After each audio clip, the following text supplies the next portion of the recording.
I don't speak at economic forums, and I've never been called a tech genius, because I never wanted to build machines. I wanted to build a feeling. Today, for the first time, I'm telling you my story, not to trend, not for headlines, but because I believe even something small, even something cute, can carry the weight of a dream. This is the story of how I built Pop Mart. Not just a company, but a movement. I was born in 1987, in China. A time of quiet, transition, the old world fading, a new one, slowly emerging. I wasn't a prodigy. I didn't invent anything. I didn't even know what I wanted for most of my early life. But one thing was always true. I was drawn to stories, not the kind told in books, but the kind hidden in people's eyes. I could walk past a stranger and imagine their life. I could look at a sketch on a wall and feel what the artist felt.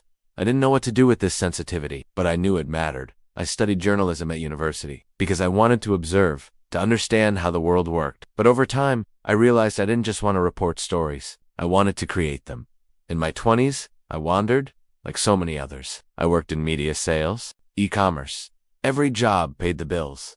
None fed the soul. But then something happened. One day, I stumbled upon a designer toy store. Shelves filled with small figurines, colorful, expressive, quietly powerful. They weren't just toys. They were characters with personalities, with mystery. Some looked happy. Some looked lonely. Some looked like they were carrying a secret. And when I looked at them, I saw myself. That day I didn't just buy a toy. I bought a conviction. These are not just toys. They're emotions made physical. At that time, no one took the designer toy market seriously in China. It was niche, tiny. But I knew this was not a product. This was a cultural shift waiting to happen. In 2010, I started Pop Mart.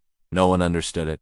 Banks ignored me. Investors shrugged. Why would adults buy toys? They asked. I said nothing. Because it wasn't about the toy.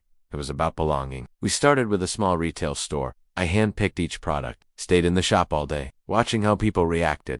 And one thing kept happening. People smiled. Adults, children, strangers. When they picked up the figures, something softened in their face. That's when I realized we're not selling plastic.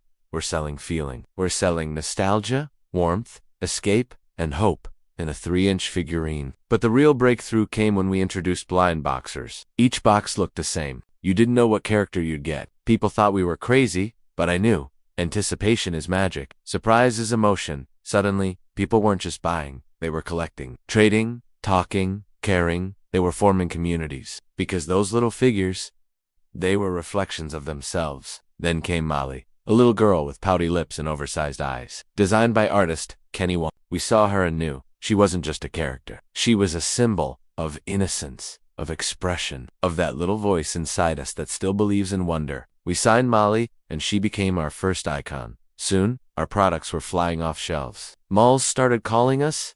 Fans queued for hours. Adults cried when they unboxed rare figures. People finally understood. This was real. We didn't stop at stores. We launched smart vending machines, Pop Mart, robo-shops, to make joy accessible anywhere, anytime. We collaborated with artists from across the globe, built a supply chain from scratch, launched creative festivals, built mobile apps, all for one purpose, to build a bridge between imagination and the everyday. In 2020, Pop Mart went public on the Hong Kong Stock Exchange, a company that started with toys, now valued at over 10 billion United States dollars. But what matters to me most is not the number. It's this. When I visit our stores quietly, I see strangers smiling again. A young woman opening a box and gasping with joy. A tired office worker choosing a figurine like it's a message from the universe. That's why I built Pop Mart.